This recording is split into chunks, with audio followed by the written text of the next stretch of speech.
Bom dia. Para quem não me conhece, eu sou o Caio. Nós somos a Igreja de Cristo Internacional de Ribeirão Preto e hoje nós estamos na parte 2, a parte final da nossa série, o Superpoder da Resposta. E o tema de hoje é respondendo às circunstâncias. Mas se você não esteve aqui na semana passada, a gente aprendeu algumas coisas importantes. Eu vou falar para você, para que você não se sinta perdido na mensagem de hoje. Bom, na semana passada, a gente viu que quando a gente só reage às circunstâncias da vida, nós nos tornamos um reflexo de tudo que está ao nosso redor, principalmente das disfunções, ou seja, das coisas que estão erradas, das coisas das quais a gente não queria repetir. Mas quando a gente reage, seja na nossa atitude, seja na nossa fala, da mesma maneira que o nosso ambiente está, a gente acaba fazendo e imitando aquilo que a gente não gostaria de fazer. Quando a gente reage, a gente está abrindo mão do nosso controle, do controle da nossa vida. Quando a gente só reage às coisas, a gente está agindo igual a todo mundo. A gente não está agindo do nosso jeito, da nossa maneira. Bom, mas aí a gente aprendeu que existe o superpoder da resposta. Quando a gente para e dá uma resposta ponderada, calculada, intencional, a gente muda o rumo das coisas. A gente muda o rumo da história.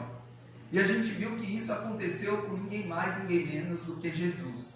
Jesus, ele não reagia às situações. Jesus respondia às situações de maneira calculada, ponderada, intencional. Mas a gente também viu que usar esse superpoder da resposta, dessa resposta calculada, ponderada, intencional, não é automático. Não é um curso natural para a gente. O nosso natural é reagir e não usar esse superpoder da resposta. O superpoder da resposta, ele não é automático, ele é contraintuitivo, ele é contracultural, é até contra a sociedade que nós estamos vivendo.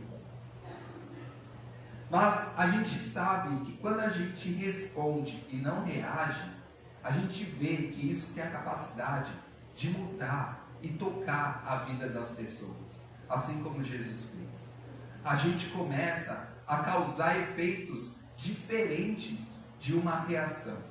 Quando a gente usa o superpoder da resposta, nós agimos muitas vezes com mais empatia, com mais amor, com mais generosidade. A gente para de só reagir, a gente para de ser raivoso quando alguém age de maneira raivosa com a gente. A gente para de maltratar aqueles que nos maltratam. A gente faz o bem para quem nos odeia. A gente ora pelos nossos inimigos.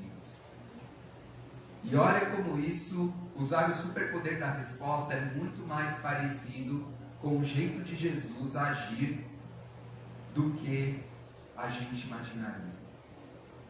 Então é por isso que nós estamos aqui para entender o que é esse superpoder da resposta e por que nós devemos usar mais ele, mesmo ele sendo mais difícil, porque ele não é natural, ele não é automático, ele não é intuitivo. Bom, uma outra coisa importante para a gente começar a refletir é que nós não precisamos ser um reflexo das pessoas e dos ambientes do qual nós estamos. Porque muitas vezes nós encontramos pessoas tóxicas, ambientes tóxicos, coisas que não agregam para a nossa vida. Hoje, no mundo que nós vivemos, nosso ambiente de trabalho, a nossa faculdade, a gente vê muita coisa que a gente julga errada, não é mesmo? Que a gente julga contra os valores, contra os padrões de vida que a Bíblia coloca para a gente. E como é que nós vamos viver em ambientes assim? Sendo moldados pelo ambiente ou usando o superpoder da resposta para viver como Jesus viveria nesses ambientes? E a gente está aqui para usar o superpoder da resposta e dar as respostas que Jesus daria. Porque se nós queremos ser seguidores de Jesus, nós precisamos aprender a agir como Jesus, dia após dia, em tudo que a gente fala, em tudo que a gente faz.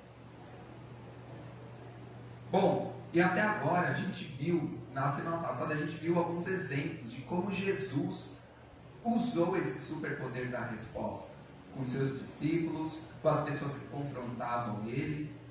E o ponto é, com isso que a gente viu de Jesus até agora, a gente precisa aprofundar um pouco mais, para entender mais como nós podemos fazer o mesmo que Jesus fez. E aí talvez uma parte da história de Jesus, e seja interessante para a gente ver isso de maneira prática, e de como ele agiu assim, como ele não reagiu, seja talvez aquele momento que Jesus está com Pilatos. Bom, se você não chegou até essa parte da Bíblia ainda, Jesus ele é levado para ser julgado diante de um governador, uma espécie de governador romano, chamado Pilatos. E aí, o interessante é que Pilatos começa a fazer perguntas para Jesus. E o ponto é que Jesus, ele não reage. Olha que interessante, em João capítulo 19, versículo 10. Então Jesus está diante de Pilatos. E olha que interessante, em João capítulo 19, versículo 10. Pilatos fala para Jesus: você se nega a falar comigo? Então o que a gente entende? Pilatos estava tentando falar com Jesus, tirar a resposta de Jesus, ou até mesmo uma reação de Jesus. E Jesus não reage ainda. E Pilatos ainda fala: não sabe que eu tenho autoridade para te libertar ou crucificar? Olha Pilatos colocando o poder dele em cima de Jesus. Basicamente Pilatos estava dizendo: se você não me falar nada, eu posso fazer com você o que eu quiser. Eu sou o dono do seu destino. Fala comigo. E o ponto é, Jesus, ele responde, mas Jesus, ele não se ajoelha diante de Pilatos. Jesus, ele não implora pela misericórdia de Pilatos. No versículo 11, no início dele, Jesus responde: não terias nenhuma autoridade sobre mim, se esta não te fosse dada de cima, do meu Pai. Jesus não procurou se defender, até porque ele sabia que ele sendo a melhor pessoa sobre a terra, o pior deveria ter acontecido com ele, por nossa causa. E é por isso que ele não reage como nós reagiríamos. Se fosse eu, honestamente, sendo aqui indagado por Pilatos, eu falaria: Pilatos, você sabe que eu sou inocente, você sabe que eu não fiz nada, você sabe que é por inveja que eles estão me prendendo e me julgando. Mas o ponto é que Jesus não fez isso. Ele deu uma resposta calculada, intencional, uma resposta ponderada. Esse foi o ponto de Jesus aqui. E esse é o modelo que nós temos que adotar para a nossa vida. Esse tipo de atitude, esse tipo de intenção, esse tipo de resposta, o superpoder da resposta, que é difícil de nós darmos. É difícil da gente agir como Jesus agiu. É difícil a gente não implorar pela misericórdia quando o outro mostra poder sobre nós. Seja no nosso trabalho, na nossa faculdade, na nossa família até. Mas nós precisamos aprender a usar o nosso superpoder da resposta. Porque isso vai dar a nós uma resposta como as de Jesus. E aí a gente estava entrando num personagem do Antigo Testamento, chamado José, o filho de Jacó. E aí a gente viu um pouquinho da história dele, né? A gente viu o quanto ele foi injustiçado, invejado pelos irmãos dele. 10 dos irmãos dele queriam matar ele. 10 dos irmãos dele odiavam ele. 10 dos irmãos dele venderam ele como um escravo qualquer, para outro povo. E José sabia que ninguém ia procurar por ele. Ele sabia que o pai dele até poderia, mas quando ele viu que os irmãos pegaram a túnica dele, a roupa dele, sujaram de sangue de um animal selvagem, eles falaram: eles vão me dar como morto para o meu pai, e nem meu pai vai conseguir vir atrás de mim. Basicamente, José foi abandonado. E nesse vai e vem, ele como escravo, sendo vendido como escravo para um povo, ele foi levado até o Egito. E aí, quando ninguém está à procura dele, ele chega numa terra distante, uma terra que ele não conhece ninguém, ele é um estrangeiro, e o tratamento para estrangeiros era pior ainda. José chega como escravo, mas ele tem uma certeza de que o Senhor, o Deus do pai dele, o Deus do avô dele, o Deus do bisavô dele, estaria com ele. Era a única coisa que ele tinha aqui a se apegar. O Deus da minha família está comigo. E o Senhor estava abençoando José, mesmo José sendo escravo, numa terra estrangeira. O Senhor estava abençoando tudo o que ele fazia. E mais, o Senhor estava abençoando a casa do Senhor dele, de Potifar. Isso é muito doido de pensar, né? Porque a gente pensa: se Deus está comigo e se Ele estiver me abençoando, Ele vai me libertar. Eu não vou ser mais escravo. As coisas vão dar certo para mim, para a minha vida, de outra maneira, não dessa. Mas mesmo assim, José tinha muita fé e convicção de que o Deus do bisavô, do avô e do pai dele estava com ele. Quando você é escravo, você não é dono do seu destino. Eu quero que você se coloque um pouquinho, exercita a sua empatia, se coloque um pouquinho no lugar de José. Nenhum de nós viveu uma época dessa, mas se imagina sendo um escravo numa terra estrangeira. Você não sabe o que vai acontecer amanhã com você. Você não sabe qual vai ser o seu destino. Talvez toda a sua vida e até o fim da sua vida você vai servir a esse Senhor. Você não vai fazer uma faculdade, você não vai comprar um carro, você não vai ter uma família, você não vai ter a sua casa. Você vai viver o resto da sua vida trabalhando para essa mesma pessoa, às vezes fazendo a mesma coisa. E torcer para esse Senhor se agradar do seu trabalho para não te matar. Essa era a perspectiva de José. E mesmo com tudo isso, a gente foi vendo que José tinha muito essa certeza de que Deus estava com ele. E é por isso que eu te deixei pensando em uma pergunta nessa semana. Como alguém, nas suas circunstâncias de vida, responderia se você tiver certeza de que Deus está com você? E aí eu deixei vocês pensando nessa pergunta. Quem aqui conseguiu pensar pelo menos 20 minutos da sua semana sobre essa pergunta?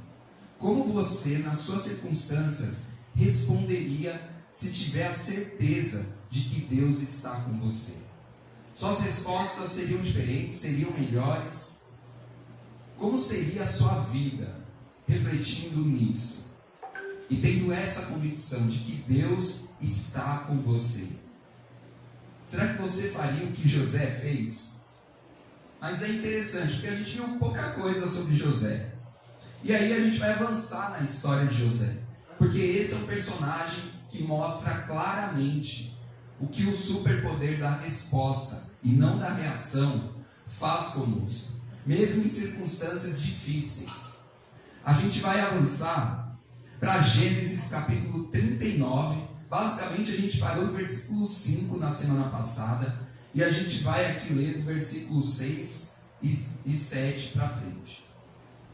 Gênesis 39, versículos 6 e 7 diz assim: Assim, Potifar, o senhor de José, deixou aos cuidados de José tudo o que tinha, e não se preocupava com coisa alguma, exceto com a própria comida. José era atraente e de boa aparência, Depois de certo tempo, a mulher do seu senhor começou a olhar para ele com desejo e o convidou: deite-se comigo. Uau! A esposa de Potifar, do senhor de José, do qual ele era escravo, estrangeiro, convidou ele para se deitar com ele. José foi tentado. E ele é um escravo. E talvez ele chegou a essa posição de escravo porque o escravo anterior foi morto por ter se deitado com a esposa do Senhor. Bom, eu não sei quais eram os rumores lá na época dos escravos de Potifar, mas o ponto é que veio uma proposta indecente a José. E aí, do versículo 8 ao 10, a gente vai ver a reação de José. José, porém, recusou e disse: o meu senhor não se preocupa com coisa alguma da sua casa, e deixou tudo que tem aos meus cuidados. Não há ninguém nessa casa maior do que eu. Ele nada me negou, a não ser a senhora, porque é a mulher dele. Como poderia eu, então, cometer algo tão perverso e pecar contra Deus? Assim, embora ela insistisse com José dia após dia, vez após vez, oportunidade após oportunidade, ele se recusava a deitar-se com ela e evitava ficar perto dela. Por si só, mesmo que eu não fale muita coisa, eu sei que você está pensando no seu dia a dia, as tentações que vêm para você, na sua faculdade, no seu ambiente de trabalho, e como você tem reagido às tentações do dia a dia. Como tem estado a sua pureza. E olha que interessante. José, ele fala aqui: como eu vou cometer algo tão perverso e pecar contra Deus? Você tem pensado em primeiro lugar em não pecar contra Deus?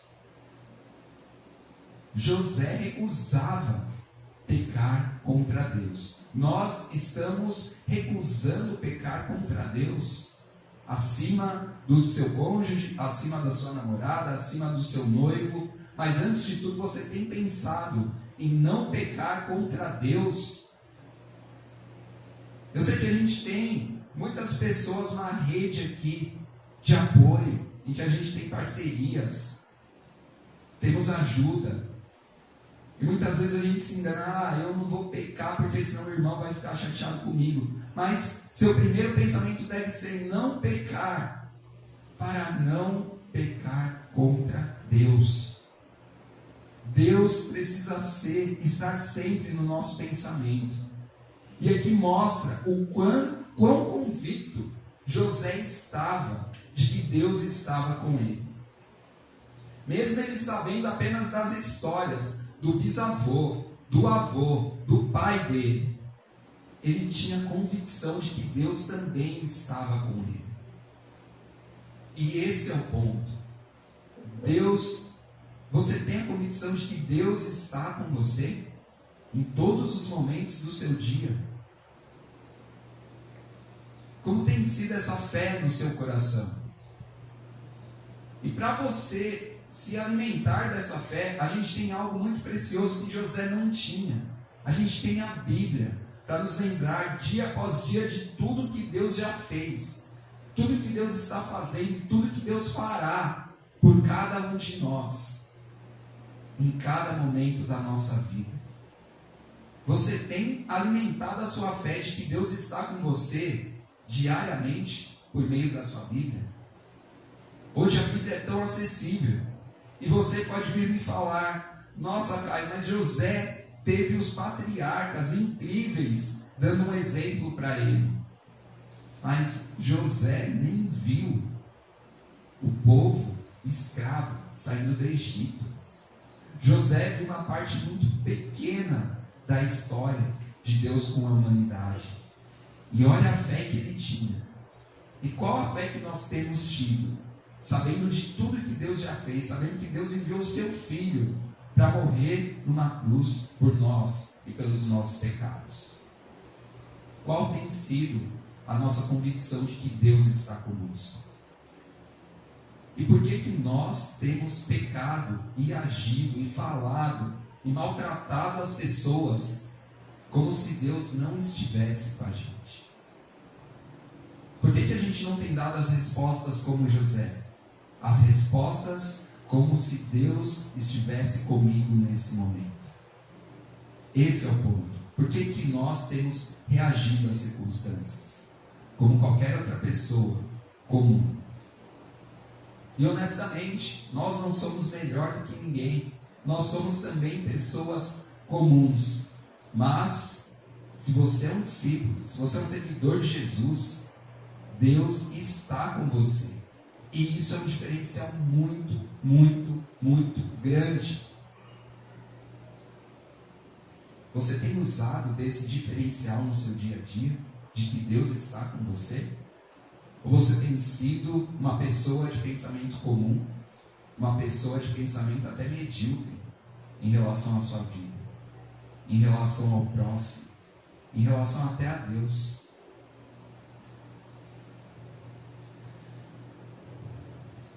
Bom, e se a gente volta aqui, pensa em José, e a gente vê que José se recusava dia após dia a deitar-se com ela, evitava ficar perto dela. Olha o cuidado, olha o zelo de José para não pecar contra Deus.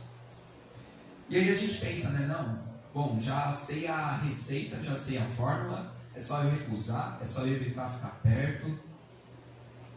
E aí diz que certo dia ele entrou na casa para fazer as suas tarefas, mas nenhum dos empregados se encontrava ali. E a esposa de Potifar agarrou José pelo manto e falou: deite-se comigo. Aí José fez o que de novo? Fugiu da casa. Mas aí ele deixou o manto dele na mão dela. Bom, dessa vez ela ficou com uma prova de que José, pelo menos, esteve na presença dela. E o ponto é que ela reagiu. José negava ela dia após dia, e ela reagiu a isso. O ponto é que mesmo que José não fez nada de errado, ainda assim a reação de outra pessoa fez com que ele fosse castigado. Ela basicamente disse que ela e José estiveram juntos, que ele assediou ela e ele foi preso. E o ponto é que a gente pensa, bom, está tudo dando errado na vida de José. Está tudo muito ruim para ele. Mesmo não fazendo nada de errado, ele ainda é preso. E eu sei que você talvez pensa, mesmo fazendo tudo certo aos olhos de Deus, eu ainda tiro uma nota ruim. Eu ainda não sou o melhor profissional. Eu ainda não tenho dinheiro suficiente. Eu ainda tenho dívidas. Eu ainda tenho contas.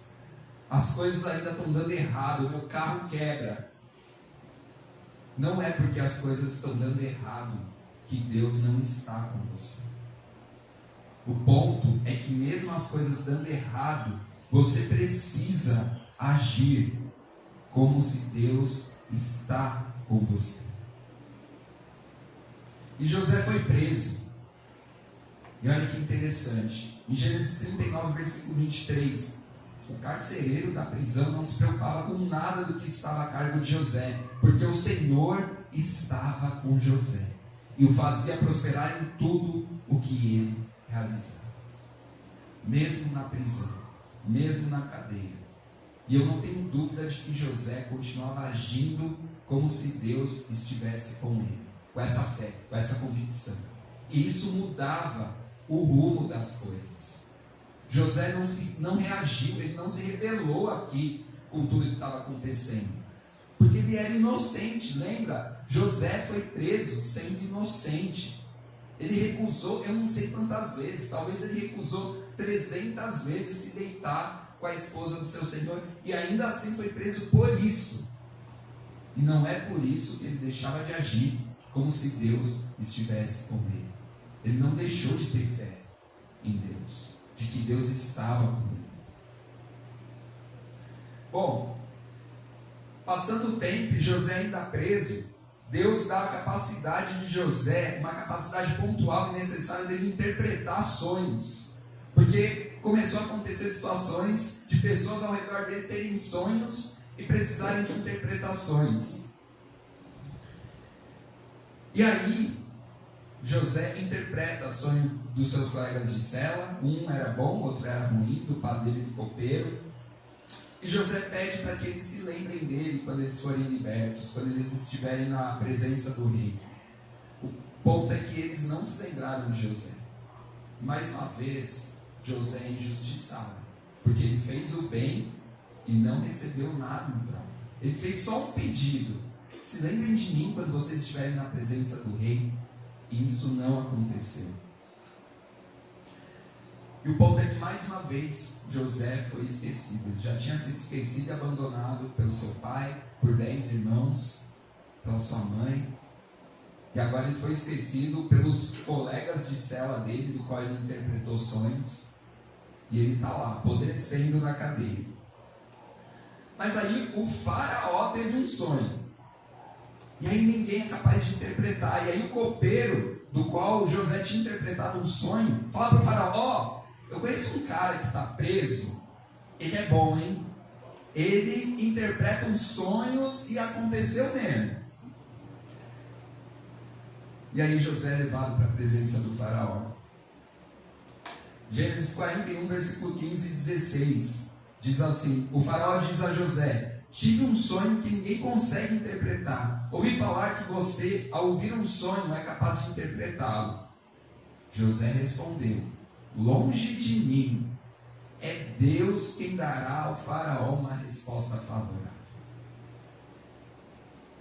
Vocês estão notando que em tudo que José responde, ele envolve Deus? Deus sempre está nas respostas dele. Deus sempre está com ele. Nas nossas respostas às pessoas, às situações, Deus está conosco. Deus está nas nossas respostas. Nós temos falado de Deus e é Deus que vai fazer e não nós. Ou a gente está querendo nossa própria glória, nossa própria honra, nossa própria capacidade e esquecendo que é Deus que está conosco. Que Deus é que nos capacita para qualquer coisa. Mais uma vez, José respondeu de uma maneira que Deus estava com ele. Os sonhos do faraó se repetem, e Deus dá a José a capacidade necessária para interpretar cada um dos sonhos do faraó. E aí, José ainda vai além. Ele interpreta o sonho e dá para o faraó uma estratégia sobre o sonho.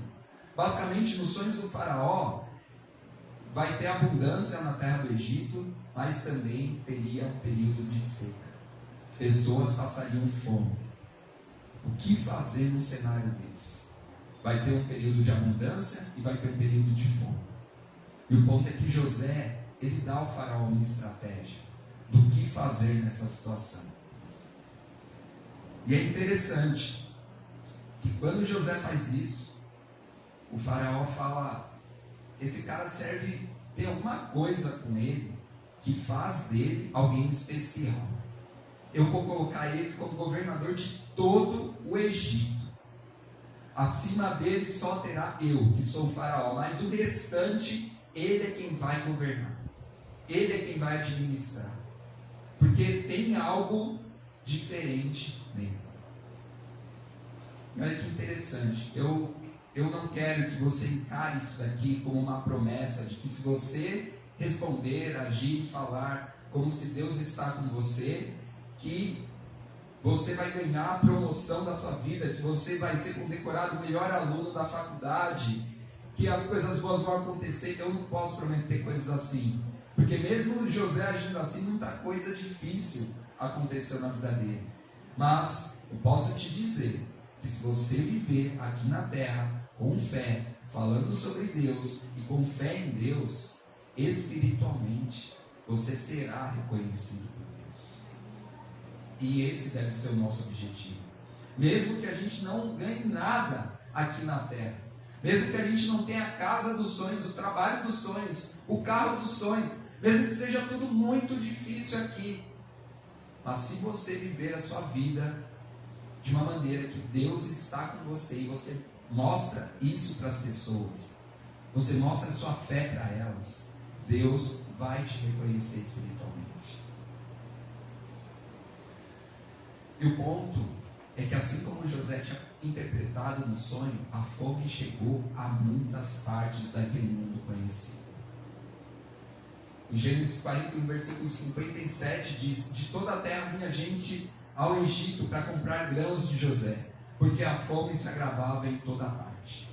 Desde que José foi vendido como escravo e chegou ao Egito até aqui, pode colocar aí no mínimo 15 anos, de 15 anos para mais. Passou-se muito tempo. A gente começou a história com José, ele tinha 17 anos. Aqui ele já estava entre 30 e 40 anos de idade. O ponto é, muito tempo se passou. Mas eu não sei se você, como eu, olha para essa parte aqui, esse versículo 57, despretensioso, mas que fala que a fome se agravava em toda parte. Eu estou pensando, eu acho que Deus está preparando algo aqui. Eu acho que Deus pode estar preparando um reencontro. Toda parte estava passando fome. Em Gênesis 42, versículo 3 a 5, diz o seguinte: assim, 10 dos irmãos de José desceram ao Egito. Olha para onde eles foram. Para comprar grãos. Jacó o pai, não deixou que Benjamim, o irmão de José, fosse com eles, temendo que algum mal lhe acontecesse. Os filhos de Israel estavam entre outros que também foram comprar grãos, por causa da fome na terra de Canaã.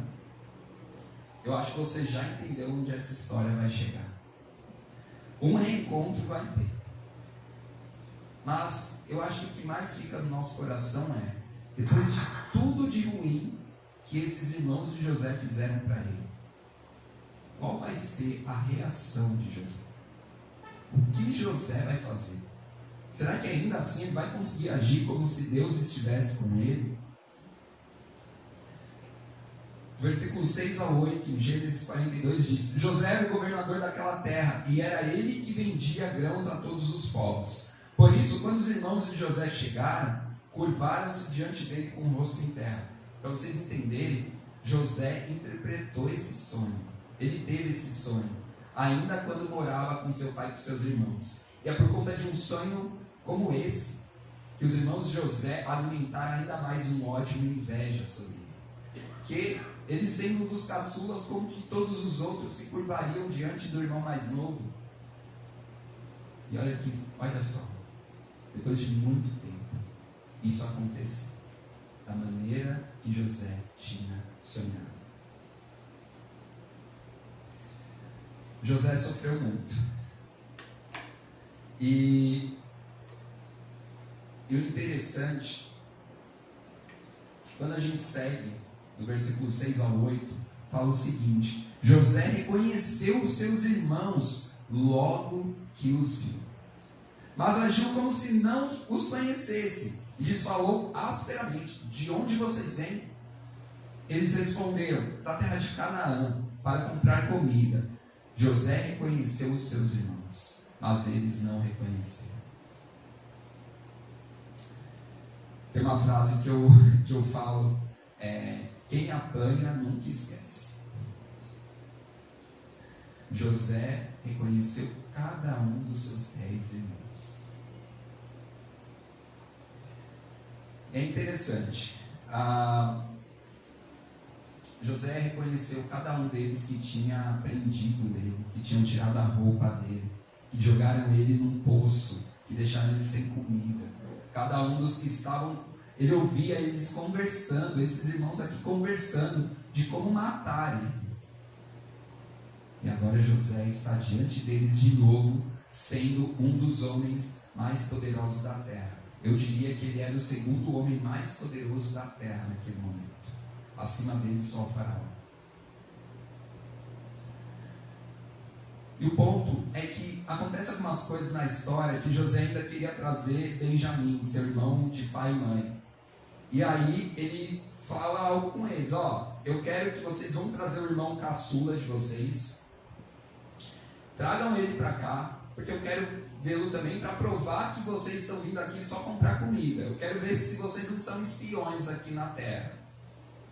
Então, a gente pode fazer o seguinte: um de vocês vai e o restante fica preso aqui esperando. Aí ele traz o irmão mais novo, e aí sim vocês vão provar para mim que são pessoas que só querem comprar grãos. E aí eles explicam para José: nosso pai não deixou a gente trazer. É uma história muito complicada para você entender, mas José sabia toda a história. Mas nosso pai não deixou, não vai deixar. E aí José deixa eles pelo menos uns 3 dias presos lá no Egito. E aí, até que José volta a eles e reforça assim: então vamos fazer o seguinte, deixar um de vocês aqui, os outros 9 vão buscar o caçula, beleza? Vamos fazer esse acordo? E aí Simeão fica lá acorrentado, preso no Egito com José, os outros 9 vão buscar o caçula. Aí olha que interessante, em tudo isso que está acontecendo, olha a conversa dos irmãos. Então eles estavam conversando uns aos outros ali, os irmãos. Certamente somos culpados pelo que fizemos ao nosso irmão. Vimos como ele estava angustiado quando nos implorava pela sua vida, mas não lhe demos ouvidos. Por isso nos sobreveio essa angústia. Rubem respondeu: eu não lhes disse que não pecassem contra o menino, mas vocês não quiseram me ouvir. Agora temos que prestar contas do seu sangue. Olha o remorso desses irmãos. Passou muito tempo aqui. Entre 15 e 20 anos já havia se passado. E quando você conta uma mentira e você não confessa, isso é para toda a sua vida. E eles estavam lidando com a mentira deles de maneira angustiante. Eu acho que todos os dias esses 10 irmãos pensavam nesse irmão José. O que aconteceu com ele? Será que o que aconteceu com ele vai voltar para a gente? A gente vai ter que pagar de alguma maneira pelo que nós fizemos de ruim ao nosso irmão? Por isso que não vale a pena a gente agir ou reagir de qualquer maneira. Nosso ponto é: nós estamos agindo e dando respostas como se Deus está conosco.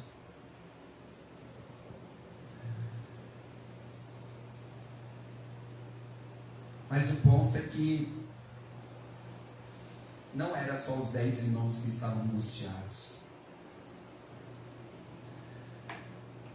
Aqui diz que José se retirou, ele ouviu os irmãos falando sobre aquilo. Os irmãos achavam que ele não entendia a língua deles, mas ele entendia. José retirou-se e começou a chorar, mas logo depois voltou e conversou de novo com eles. Então escolheu Simeão e mandou acorrentá-lo diante deles. Eles viram Simeão sendo acorrentado, mas José também estava sofrendo com tudo aquilo. Tudo que ele passou, tudo que ele viveu, e agora ele estava vendo os irmãos dele sofrendo com remorso do que fizeram a ele. Quando os irmãos voltam, os 9 irmãos voltam lá para o pai Jacó, Jacó fala para eles: vocês vão me deixar sem filhos, já fiquei sem José. Olha, depois de 20 anos, um pai e uma mãe nunca esquecem do seu filho. Agora sem Simeão, e ainda querem levar Benjamim, tudo está contra mim. O nosso pecado afeta a todos à nossa volta. Olha o poder, o efeito, a consequência do pecado dos irmãos de José. Não afetavam só eles, não afetava só José, mas afetava o pai, a mãe. Provavelmente a família toda estava com aquela sombra. Será que José vai voltar? Será que aconteceu? Será que um dia veremos de novo o nosso irmão? E quando a gente vê ele de novo, o que vai acontecer? Ele vai se vingar da gente? A gente se engana quando acha que o nosso pecado fere apenas a nós mesmos. Nosso pecado, em primeiro lugar, fere a Deus. Nosso pecado fere todos que estão ao nosso redor de maneira mais próxima. Nós temos tido o zelo, o cuidado e a santidade de evitar o pecado, de recusar o pecado, de recusar o efeito que o pecado pode causar em várias vidas, na igreja.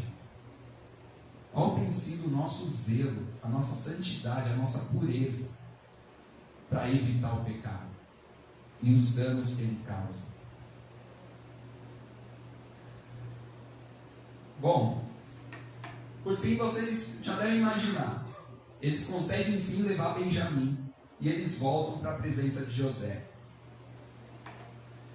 Quando eles voltam para a presença de José, olha que interessante, José não podia mais conter-se diante de todos os que ali estavam, e gritou: saiam todos da minha presença. Assim, ninguém mais estava presente quando José se revelou aos seus irmãos. Ele chorou tão alto, mas tão alto, que os egípcios, que nem estavam no mesmo ambiente que ele, ouviram. E a notícia chegou ao palácio do faraó. Então José disse aos seus irmãos: eu sou José, o meu pai ainda está vivo. Os seus irmãos ficaram tão amedrontados. Olha a consequência do pecado, da mentira, do remorso.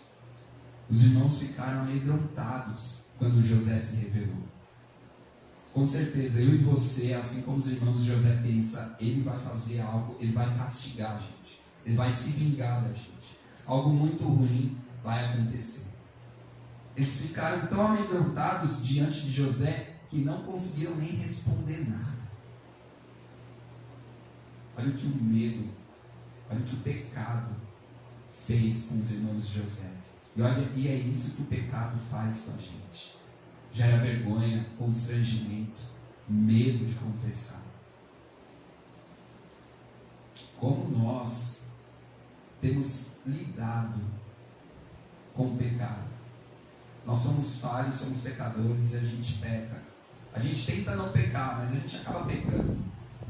Mas a graça de Deus tem nos dado força para confessar nossos pecados, para pedir ajuda para sermos curados do nosso pecado por Deus. Nós temos tido essa coragem que vem da graça, porque o natural é a gente ficar com medo e querer esconder o pecado, querer mentir, falar que nós não fizemos. Mas você está cobrindo o seu pecado com outro pecado.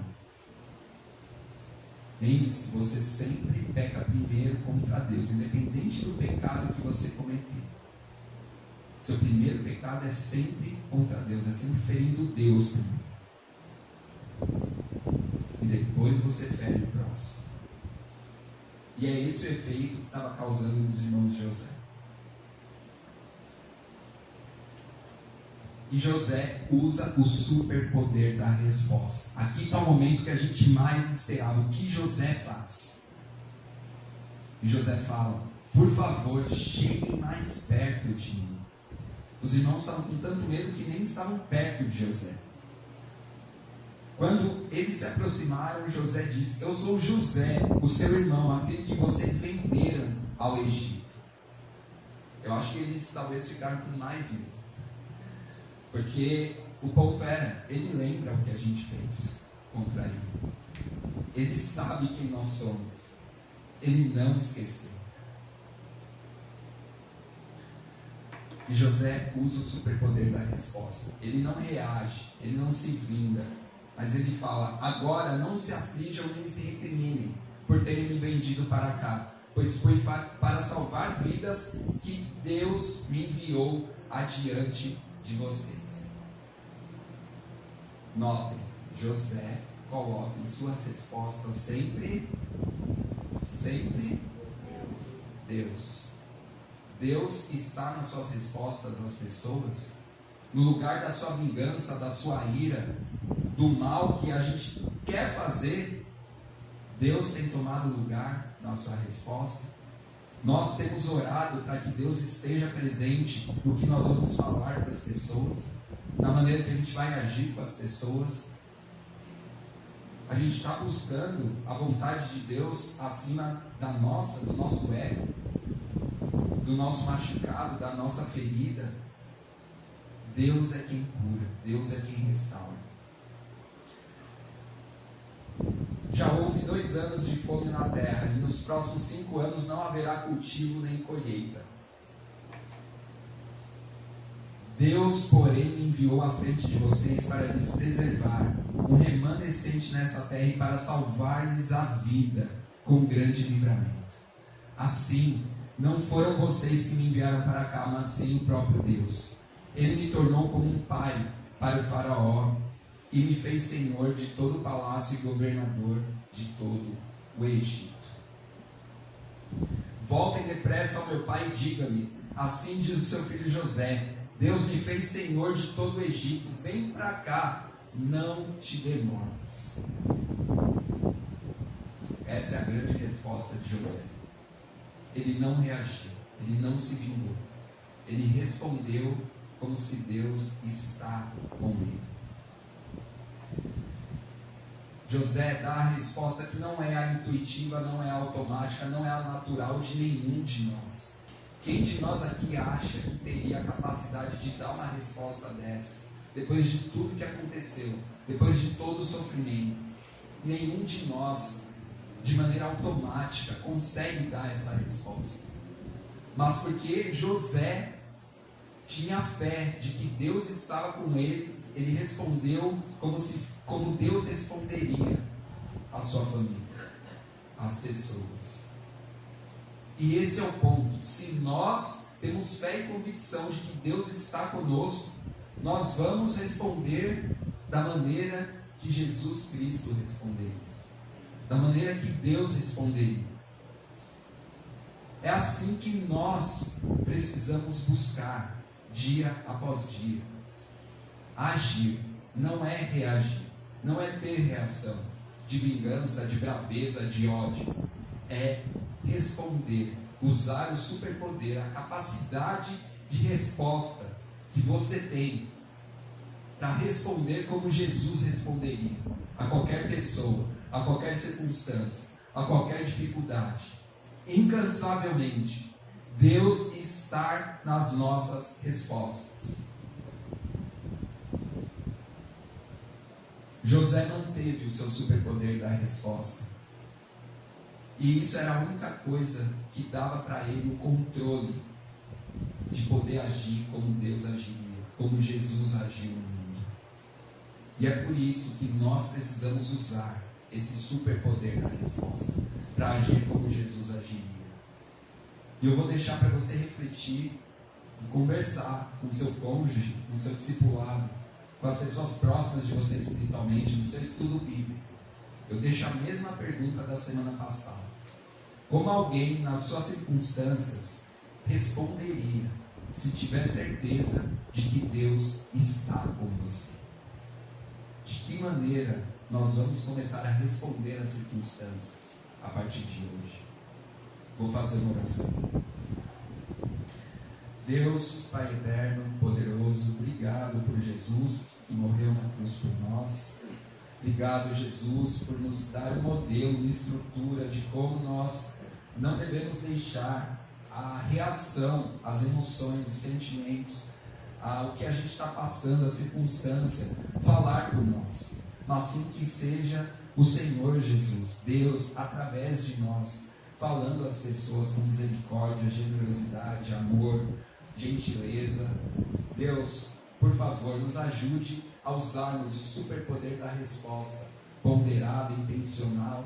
Ela não é intuitiva, não é natural, ela não é automática, por isso ela é mais difícil, mas requer o controle da nossa vida, o controle que nós podemos ter, com a fé de que o Senhor está conosco, que nós possamos nos preencher dia após dia, da fé de que o Senhor está conosco, Deus, de que Jesus está com a gente, em tudo que a gente fizer. E por isso precisamos responder às pessoas aquilo que o Senhor responderia, Deus. Aquilo que o Senhor responderia, Jesus.